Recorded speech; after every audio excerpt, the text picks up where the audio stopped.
No.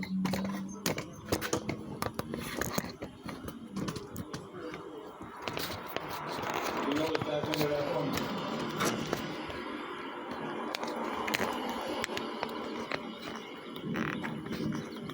Driver of the vehicle, roll the back window down.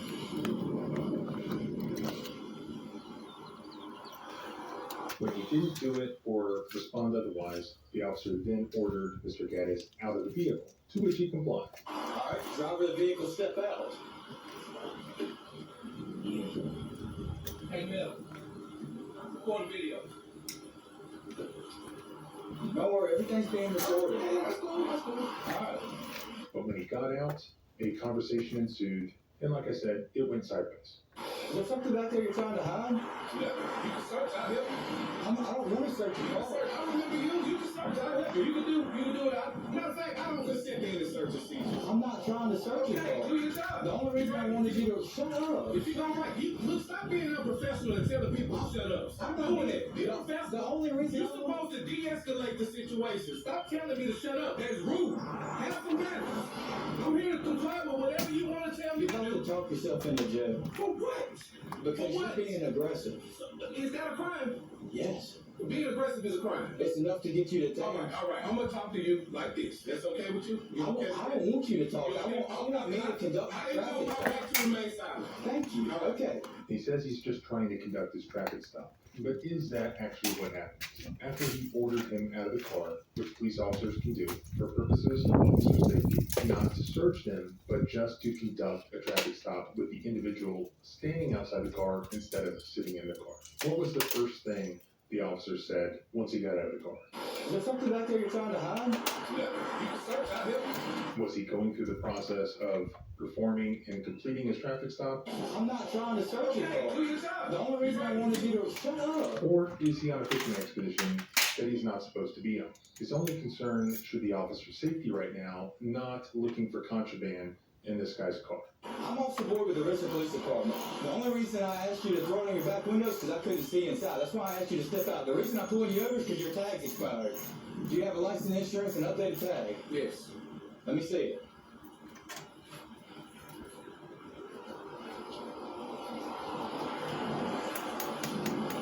As we can see here, it appears that he did have a valid plate with a non-expired sticker on it, but it was inside the car, not bolted on the exterior of the car for some reason. And to further complicate things, his license is on his phone, and he also doesn't have a physical proof of insurance. Thank you. Where's your license and insurance? 801-458-121. Negative. Where's your license and insurance? 801-458. Your license I'm and giving it insurance. to you. By the way, that editing cut right there was already there. I believe this came from This Is Butter, who I will link below. And we heard the police chief complaining about edits, complaining about cuts. Highly edited, and also clipped, and also taken out of, some of it was switched around. I'd be happy to review the entire uncut footage, but most of the cuts I've seen so far appear to be immaterial to the controversial parts of this video. Look, how much time do I have to give it to you once my phone in my hand? Do you know that Mississippi make a Mississippi mobile ID app and every officer in the state has to accept this as a form of ID? I do know You that. do know that? I do So know that. how Well, pull it up. I'm pulling, is that what I'm doing? You're arguing about it. How I'm arguing with my phone in my hand? You're not pulling it up. I love your laws. You love them? I do. Yeah, you told me you break them and sleep good at night the last time on camera. Yeah, you said that. You didn't more on with you. You said that. Never said that. Right there. I'm legal. I don't break y'all laws. You have an expired tag on your car. Yeah, I need to put that on there. I have it on there by the day. I'm legal. I follow y'all laws. Because I don't like talking to y'all. Instead of just writing the ticket and everyone going on their way, the officer calls for backup, another officer arrives, and his first complaint to the other officer is that this guy is being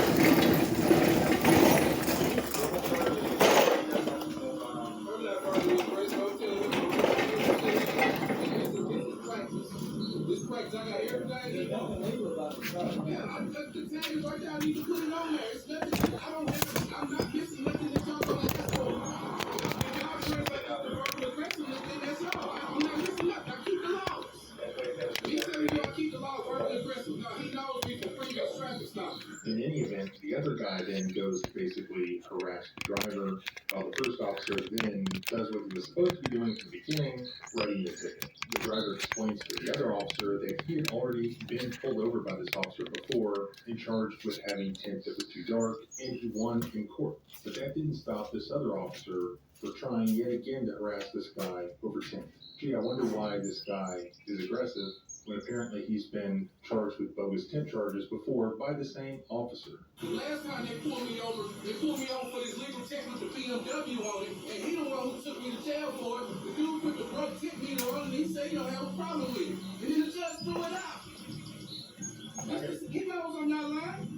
They pulled me over right there in the the last time. The dude put the tip meter on my legal tip. Because I ain't really said that the judge said it's not illegal. My tip meter is not broke. Actually, it's on Yeah, this. they put it on there. Yeah, but I'm telling him the last time they did it, he didn't fight.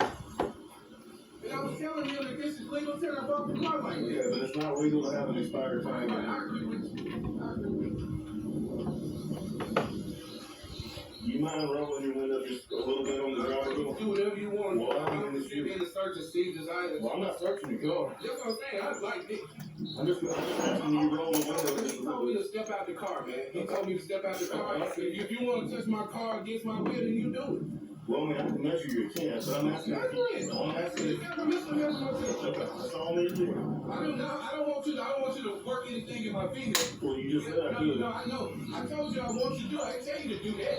Well, you are detained, so that's actually technically I can't. I'm not trying to help you hurt you. I'm trying to help you, man. Hey, calm down. Well, if you will shut your mouth, I'll tell you that you're legal. Man, your race been talking to us like that for too long, man. Y'all gotta get out of there, bro. Y'all time is almost up according to Revelation. Y'all time almost up. You Esau, you go back to Esau. Genesis 25:25 say, "Yeah, all over." Pulling the race car ain't gonna help you The out. race car is a nation. Exactly what you It's a said. nation. We from the nation. He can arrest you merely on what he stopped you for. Do you understand that? Okay.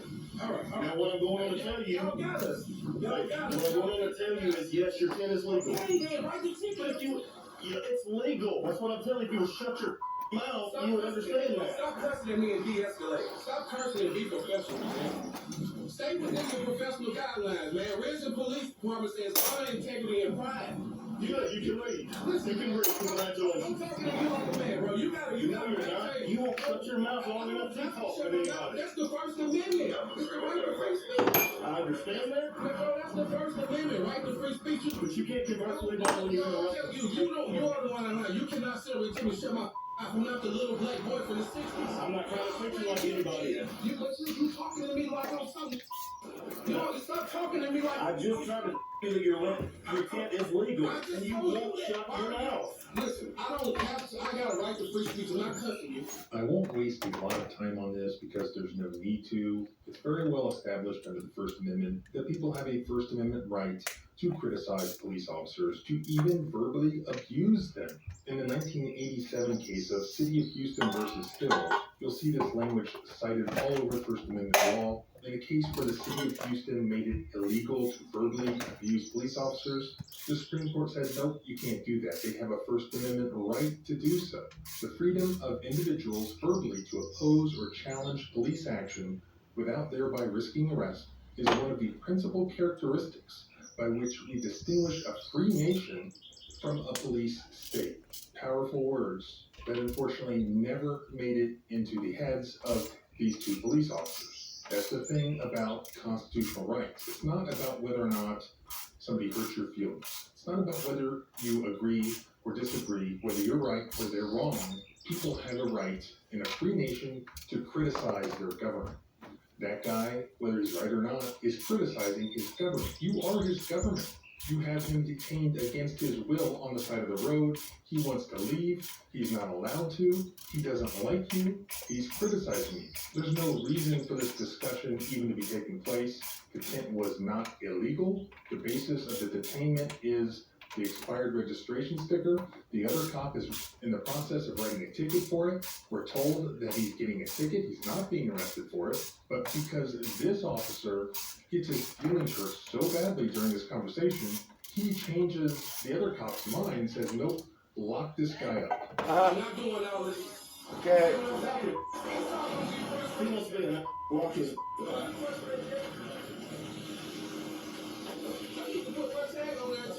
Sorry.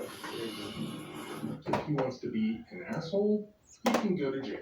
Does that sound like a free nation, or does that sound like something that happens in a police state? Yeah, as soon as I pulled him over, I asked him to roll his back window down so I couldn't see him. What's the response? Well, I kind of talked with him reasonably at first, but he just won't, you can't get a word in with him. So, I mean, I'm not going to deal with an irrational person. And since he wants to be that way, then we'll take his guns and put them in safekeeping.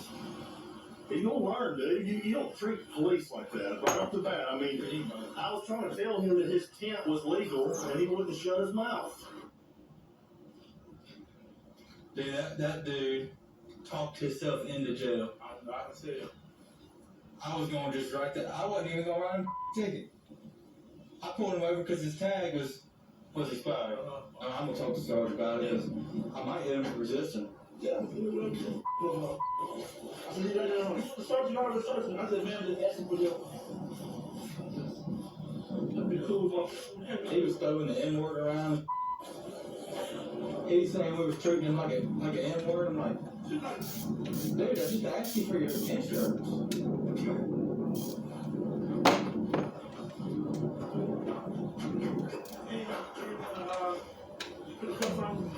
Oh, he cuffed it up easy. He didn't want that smoke. Well, no, just verbally, it's like, you know, just. I'm gonna talk to Sarge about it. Yep. Enhancement, yep. I'm gonna come it the way I can.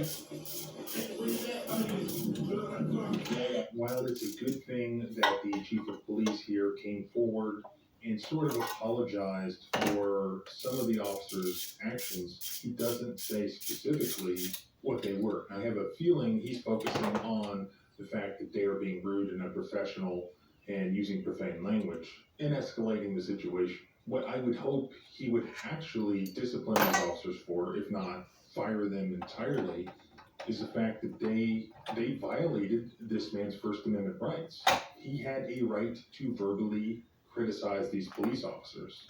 From the footage available, he complied with every directive that they gave him, but he definitely gave them verbal abuse along the way, and he had every right to do that. Those officers made a comprehensive record of the fact that they were going to just write him a ticket, but because of the content of what he said, they then decided to physically arrest him and take him to jail for something that's extremely minor, an expired registration. And he even had an updated one in his car, but because it was not on display, they physically arrested him for that. And although they had the discretion to do that, I'm guessing they don't usually do that because they weren't even going to physically arrest him. It was only based on the content of what he said that they decided to teach him a lesson, to make things difficult on him as a consequence of the things that he said. Now, Mississippi is in the Fifth Circuit, and the Fifth Circuit had a terrible decision in the Gonzalez versus Trevino case where they arrested the little old lady who was on the town council, and they said that even if they violate your First Amendment rights, if there is actually probable cause to arrest you, it doesn't matter, you can't sue them. My friends at the Institute for Justice took that up to the U.S. Supreme Court. I did some videos on that, and the Supreme Court agreed with the Institute for Justice in that case and allowed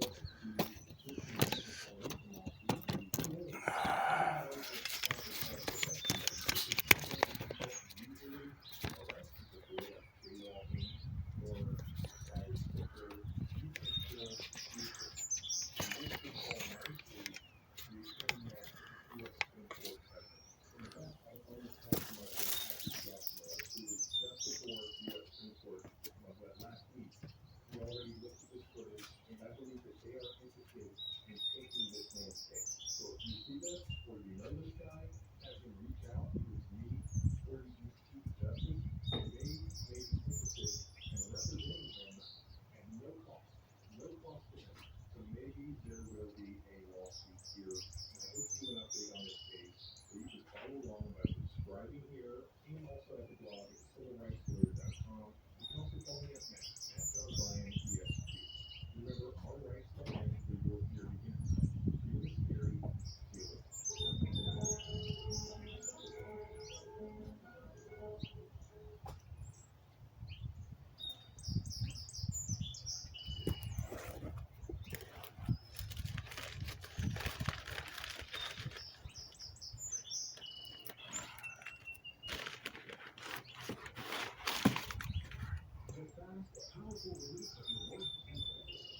Is that pretty dope?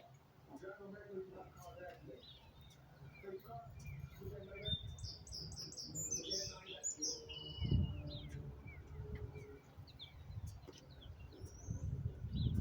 if you look around the content, really, 45 seconds of that sitting in the vehicle, this guy has actually out of the car in handcuffs and was asking her questions. Now, I'll let you go in the concept of this really extreme emotion distress.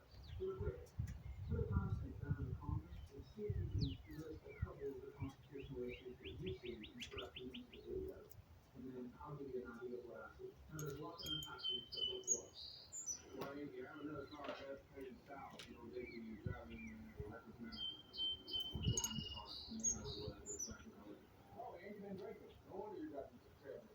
So right now you're not free though. You right now you can't clear the car for reckless driving, okay? Do you have anything on you that will pull the safety? No. Any narcotics in your car? No. Okay. Do you have a valid driver license? Okay. Have a seat. You been to jail before? Okay. Where are you going today, okay? So you notice here that he starts asking her incriminating questions as he's putting handcuffs on her. He tells her, "You're not free to leave." That starts at the 20:56:45 timestamp in the body cam footage. At 20:57:22, some 37 seconds later, he says, "Oh, and you've been drinking." And his voice inflection and the way that he reacts to it lets you know that whatever he smells caught him off guard. He's made no stated observation about her eyes or the smell emanating from her vehicle at this point. It's obvious that this is his first clue that alcohol is involved. Then, at the 20:57:28 mark, he tells her she's being criminally charged for reckless driving.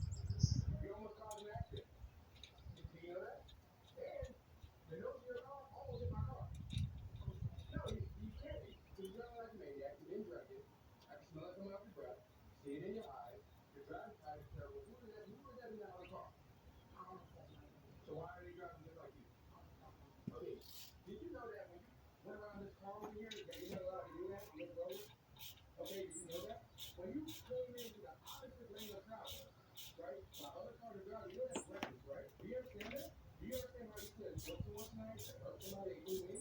Okay, so you're going to jail tonight, okay? For that. I'm going to read you a right, and you're going to watch me if you understand or not. She's under arrest at this point. She's not being detained, she's under arrest. And he continues to lecture and question her prior to issuing a Miranda warning at 20:58:45. So for 2 entire minutes, she's in custody, either detained according to him or officially under arrest. Being literally interrogated by a person who pulled her immediately out of the car without so much as advising her of who he was or what department he works for or anything. First and foremost, just as an initial comment, this is what policing by ego gets you as an investigator. We quickly learn from the way he's talking to her and the fact that he almost immediately arrests her that he's mad because he feels justified in being personally offended that she's driving in a way that finds to be unacceptable. It's almost as if he believes that guns are roadways and thinks to himself, how dare she come out here on my streets and conduct herself this way? I mean, people can say whatever they want to about law enforcement in America, but that sense of entitlement, that sense of ownership over all of the areas that they patrol, and that idea that you somehow owe them a duty to avoid trying to offend their delicate sensitivities really is what's at the heart of the issue with law enforcement in this country today. Now, reckless driving in most states, and specifically in Florida for this case, is a specific intent crime. The courts have ruled that the state has to prove a willful and wanton disregard for the safety of persons or property in the state of Florida in order for a person to be guilty of reckless driving. And there's a case in 2023 that illustrates this. So it's a Florida appeals court case called Kenneth versus State. And the driver in this case was named Crawford Kenneth. He was charged with reckless driving when an officer saw him peeling out at a stoplight and passing several cars and whipping back into the lane, travel all over the course of like 10 seconds. When the state tried, they didn't put on any evidence of his neck. They didn't try to prove that he had a willful disregard for the safety of others. They just put on his actions. And they basically said that his actions alone satisfied the elements of reckless driving. And the court said, no, that's not the case. The court said in their opinion that the state has to put on evidence to show that the defendant engaged in intentional conduct, demonstrating a conscious disregard of the likelihood of death or serious bodily injury before they can be convicted of reckless driving. And in the absence of the state putting that proof, the conviction in this case would overturn. So the actions that actually the two up here really don't rise to the level of reckless driving based on what we have right now. And to learn here a little bit that he doesn't really have an opportunity to get anything else because of the legislative to handle it. So as of right now, he doesn't have reckless driving. You might say to yourself, James, my eyes are glazing over and I'm about to die from boredom. Why do I care about the reckless driving standards in Florida? Well, the answer is you care because the Fourth Amendment to the Constitution says that as a general rule, warrantless arrests and searches and seizures are presumptively unreasonable. And one of the exceptions to the warrant requirement for arresting a person is probable cause to believe that they did certain things. And one of the ways that you can establish probable cause is that you observe them as a police officer commit something in your presence. Well, before you can arrest somebody based on probable cause, the thing that they've done has to be something that you could actually physically take them into custody for. And in the state of Florida, reckless driving is one of those things. But again, knowing that a specific mental state is an essential element of that crime, you have to at least do some investigation to try to establish that mental state. So at best, when he makes the traffic stop, all he has is reasonable articulable suspicion that she's driven in a way that he subjectively feels is reckless. His job is to try to undertake an investigation that raises that reasonable suspicion up to probable cause. And you might think, well, how can he do that? Well, for one, he could start by like not treating her like a felon before he ever interacts with her and make sure she's not suffering a medical emergency. That's one thing that could be an idea. I mean, the police motto is to serve and protect, and that does not refer to an officer's ego, by the way. It's to serve and protect the public, not intimidate and interrogate. And so he kind of missed the point on that. The second thing that he might do is that after he establishes that she's not suffering a medical emergency, he can ask a few questions to try to figure out what's going on. Like, are you okay? Is there some reason why you're driving? But he didn't ask her whether she was okay, or he didn't try to establish any sort of investigation to try to uncover some evidence of mental state at all. I mean, had he done that, and her response was like, well, I just don't care anymore. I was listening to music and just, I don't really care. Or me and my boyfriend just got into it, and I'm letting off steam. But then at least he has something that he can articulate to push past like reasonable suspicion land and into probable cause land.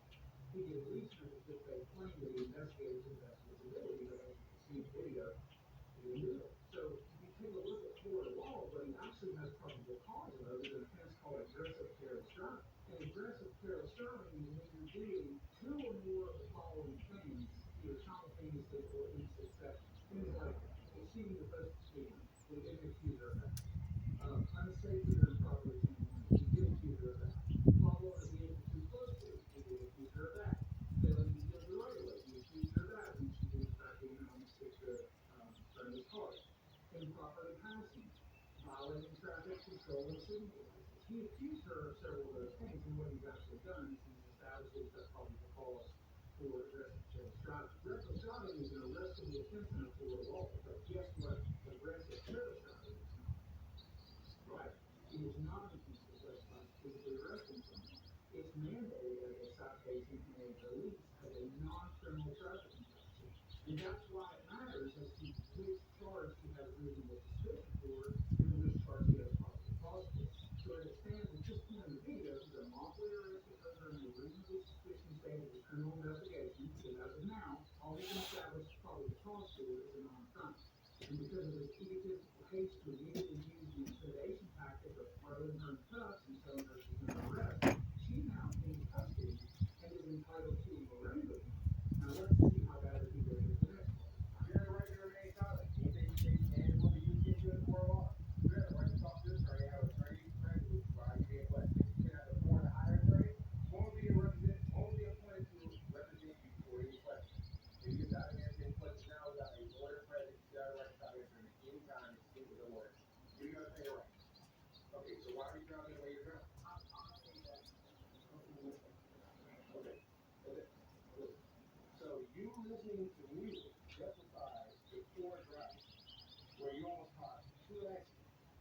That's what you're telling me? So you're telling me you listen to music in your vehicle is the reason why you can't go to hit my car, right? And you went into the opposite lane of traffic. Is that what you're telling me? You're telling me that for you to enjoy your music, you listen to the road. That's what you're doing? So what are you trying to tell me? Okay, so, that's cool. Another thing is,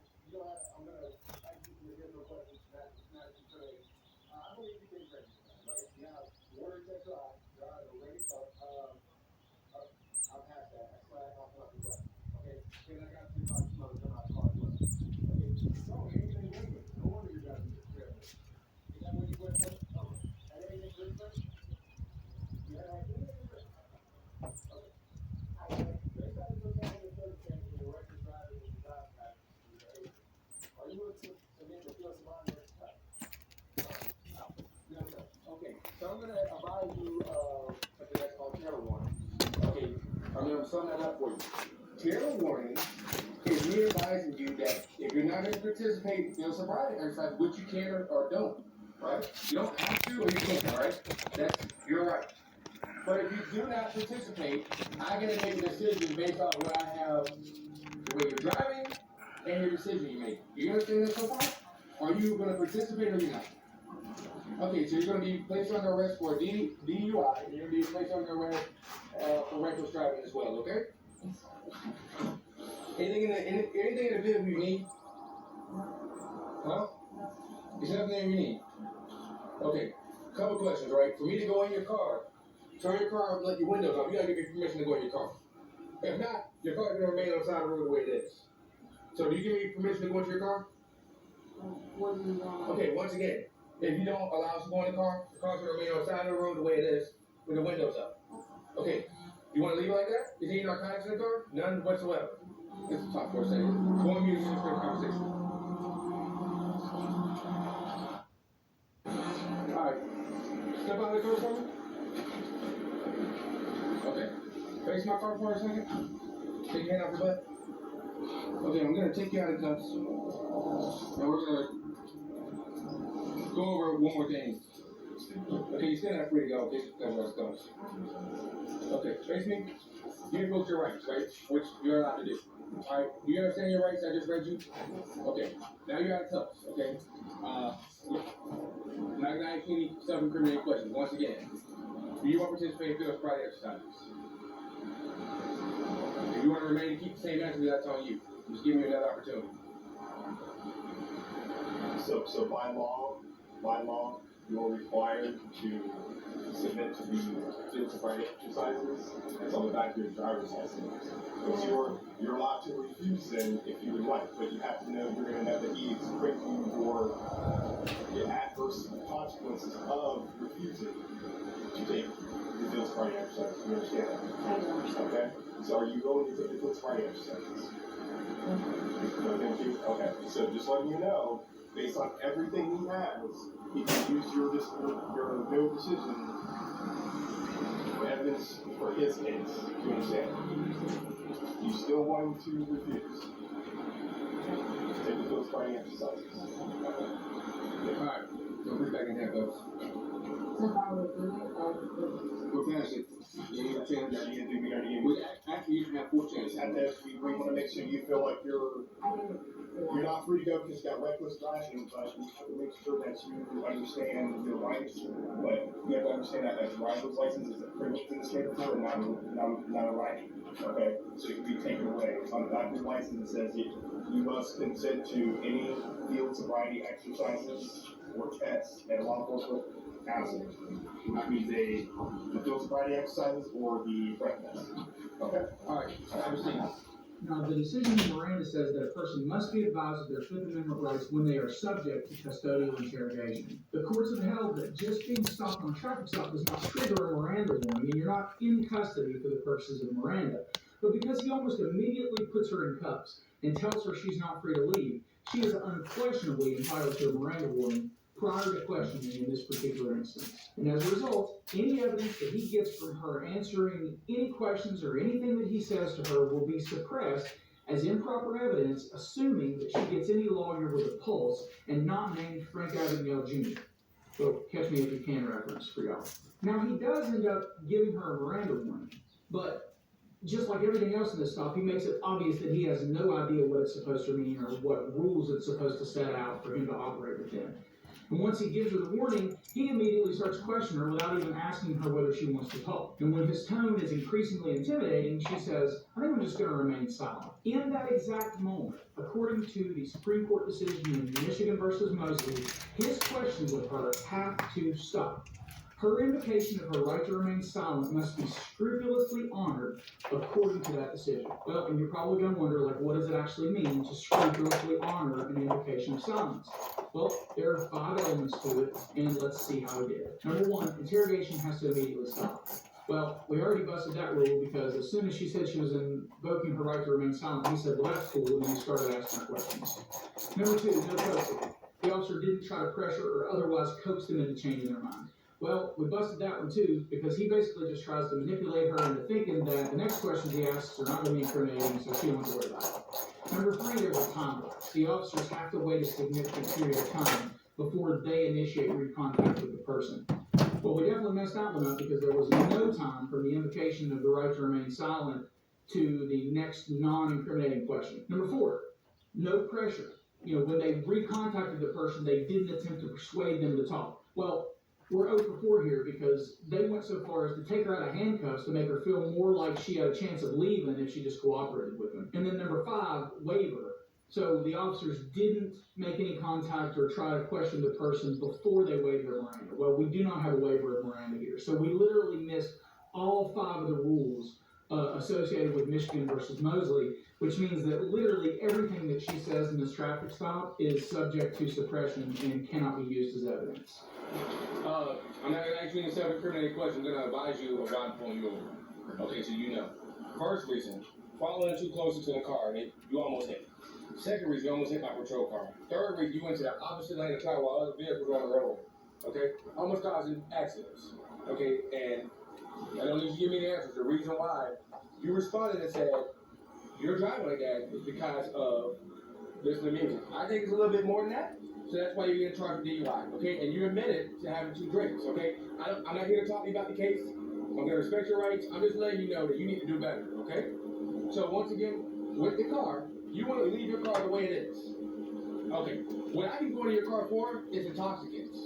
That means anything that you could have consumed tonight, okay? So that's why I'm asking you if there's anything illegal in the car. It's nothing whatsoever. You don't want to lift your windows, you want to leave the car the way it is. So what we have here is a botched traffic stop that the deputy has basically made impossible to gather any admissible evidence of a DUI or reckless driving, because you can't even question her anymore and use anything she says as admissible evidence because of how badly he's mishandled it. He was so aggressive that even if she was drunk, she could see that there was no value in cooperating with this guy, and he'd already told her that she was going to jail before he even knew there was more to the stop that he needed to investigate. And what's worse for him is that as he's laying out his case on camera for her, it becomes obvious that his misunderstanding of Florida law is almost as bad as his constitutional law acumen. So unknowingly, he goes on to articulate the elements of aggressive, careless driving, a non-arrestable offense other than what he's taken her into custody for. So if you look at the evidence of what he actually has for reckless driving, he doesn't have any evidence of mental state. If you look at the evidence of what he actually has for probable cause for a DUI arrest, all he has is the odor of alcohol coming off the person, which, by the way, wouldn't even have been possible had he not been close to her in the process of unconstitutionally arresting her. So that evidence probably isn't admissible either. And while she's handcuffed, she's not swaying, she's answering questions, her speech is not slurred. We have literally nothing to indicate impairment. Are you the owner of the car? Okay. Do you have your physical driver's license with you? We need to be able to get in the car. I'm not looking to tear your car into pieces. I really have nothing illegal. Well, listen, I don't want to invade your vehicle, but it's parked on the side of the road. We got certain things we got to do, right? I'm not just going to go in your car illegally, right? I'm going to respect that. Everything I'm doing is on body cam. In closing, it's hard for me to remember a time when I've seen a more constitutionally inept police officer in my career. It's clear that this guy has no clue what the Constitution allows him to do. He thinks he needs consent, even though he also thinks he has probable cause.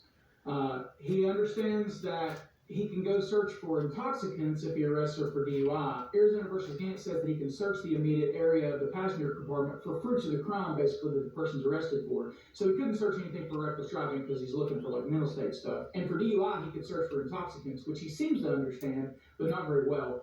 He doesn't understand that in the process of searching for intoxicants, he can use plain view to develop anything else. He's asking for consent. He also doesn't seem to understand that when you try to coerce somebody into giving you consent by telling them that if you leave their car there, that something bad's going to happen to it, that's not the definition of voluntary consent, that they're still not giving you consent. He probably doesn't realize that it's very likely that his department has a tow policy that would allow him to do a lawful inventory search if he just knew what it was or what the circumstances would be that he'd be allowed to do that. Now, it doesn't matter. I mean, all of this would be suppressed. He could find 7 dead bodies and 5 pounds of fentanyl in this car, and it would literally all be suppressed because of how bad he screwed this up, but that's not the point. The point is that the fact that he doesn't know it is not only pathetic, but it's scary. It's scary that these guys do not have any clue what they're doing. He thinks that if you take the cuffs off somebody, that they're no longer in custody for the purposes of interrogation. He doesn't understand the difference between voluntary consent and coercion. He doesn't understand what it means to have somebody in custody for the purposes of Miranda, and he doesn't understand what Miranda requires of him. In fact, this deputy is so bad at this, it would actually make me feel better if somebody would go check the National Archives to make sure that the Bill of Rights hasn't spontaneously combusted during the recitation of this video.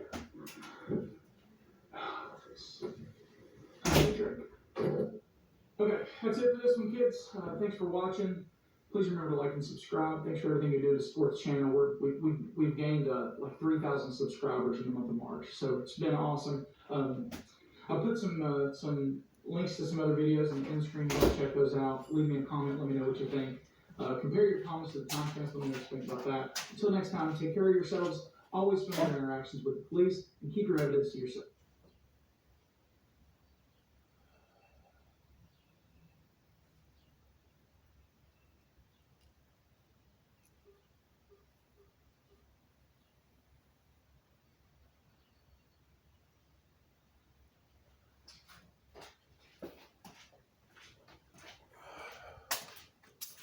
Where you coming from, Lord?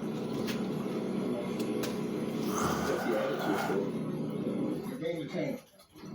It was only like 2 weeks ago that I showed you the exclusive body cam footage from this brand new federal lawsuit Go inside the house, or I will take you from your kids and take you to jail. that had been filed against this young Kentucky State Trooper, Myron Jackson. And many of you were shocked how Trooper Jackson escalated a minor traffic stop. Any times are expired?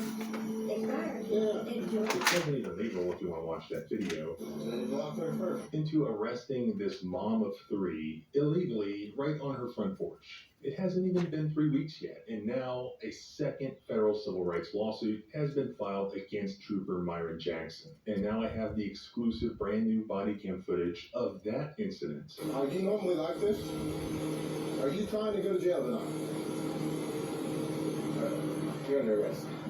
As well as a copy of the brand new lawsuit that was just filed yesterday. So let's go through the body cam footage together, and I will tell you what's happening in the form of the actual allegations from the lawsuit itself. And if you don't think the allegations match the body cam footage, well, let me know in a comment. So let's see if it does. I bet it does.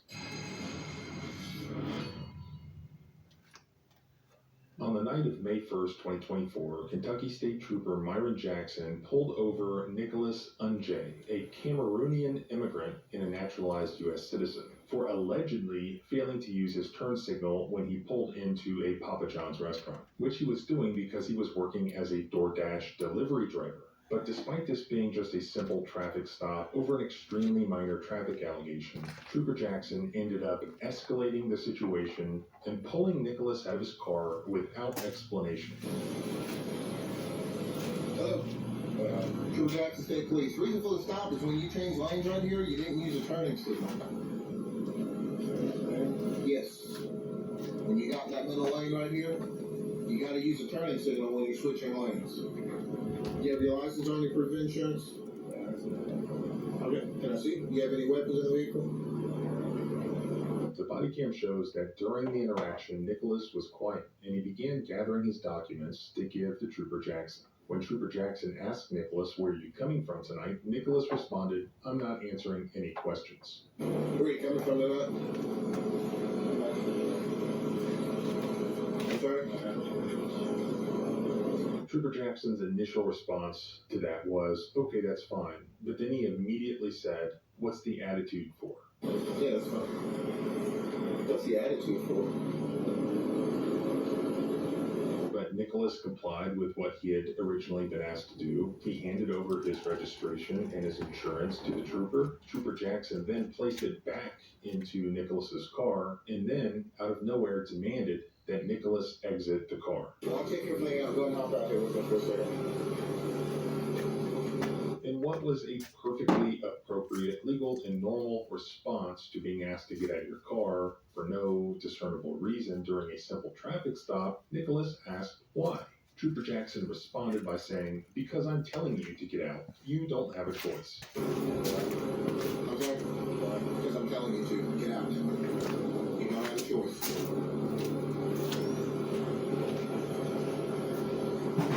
The body cam shows that Nicholas did not use or threaten violence. Nicholas did not affirmatively interfere in any way with the traffic stop. I'm gonna ask again.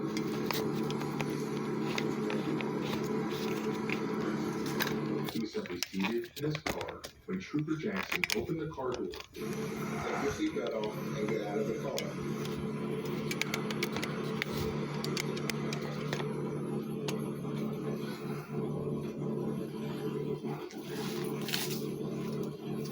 You're gonna listen to me. Trooper Jackson then grabbed Nicholas and forcefully pulled him out of the car.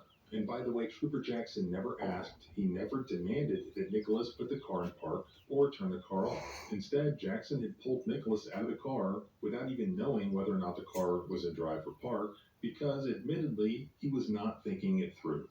Get out of the car. The vehicle began to idle forward with no driver. Trooper Jackson then ran and jumped into the car to keep it from rolling away. That's another reason why I wanted to get out, because he never put the car in park. So I saw that. My assumption was he was about to take off. I saw that. I didn't really think it through. I knew it wasn't in park, but I really didn't think it through.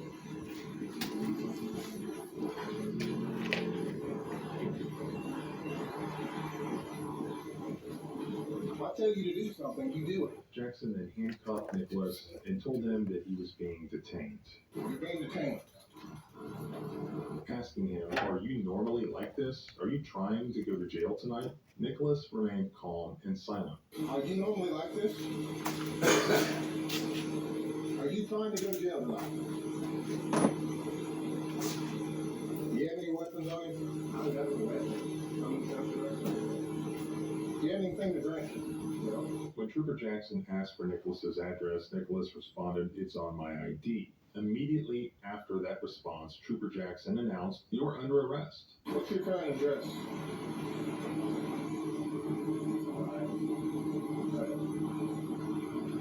You're under arrest.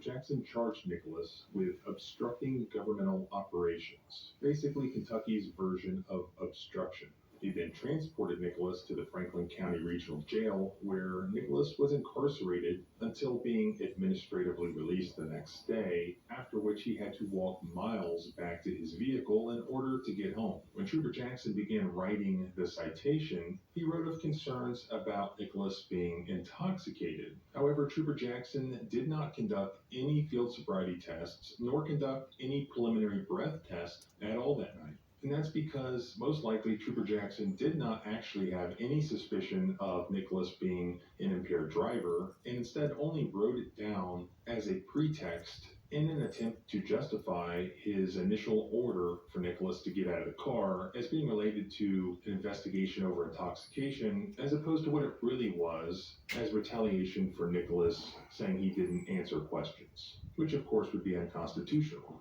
Just like the incident from the video 2 weeks ago, the criminal charge here ended up being dismissed by the prosecutor. In fact, according to the lawsuit, it was just dismissed today. Why are these warrantless arrests by this Trooper Jackson being dismissed by the prosecutor? The arrest here was for obstructing governmental operations. Under Kentucky state law, to commit obstruction of governmental operations, the courts there have held that a person does not obstruct governmental operations unless there is affirmative use or threat of violence, force, or physical interference. Trooper Jackson's body cam showed that Nicholas did none of those things. Instead, Jackson retaliated against Nicholas and violated his constitutional rights by arresting him, at least in part because he asserted his Fifth Amendment right to refuse to answer Trooper Jackson's questions. But what about Pennsylvania versus Mims, you ask? Yes, police officers can order you out of a car during a traffic stop, but that doesn't mean they get to do whatever they want. They don't get to frisk or search you. They don't get to extend the length or scope of the stop, and they can't do it to punish you or to go on a fishing expedition or to retaliate because you refused to answer their questions or you remain silent. To order you out of the car, it has to be for the reason of officer safety.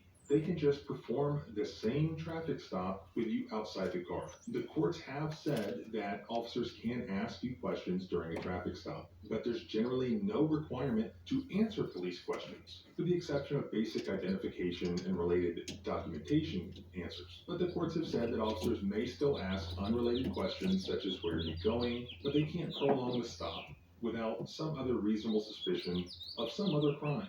The courts have been very clear that you have the right to remain silent during a traffic stop and that you should verbalize that choice, which is exactly what Nicholas did here. Where are you coming from, Nicholas?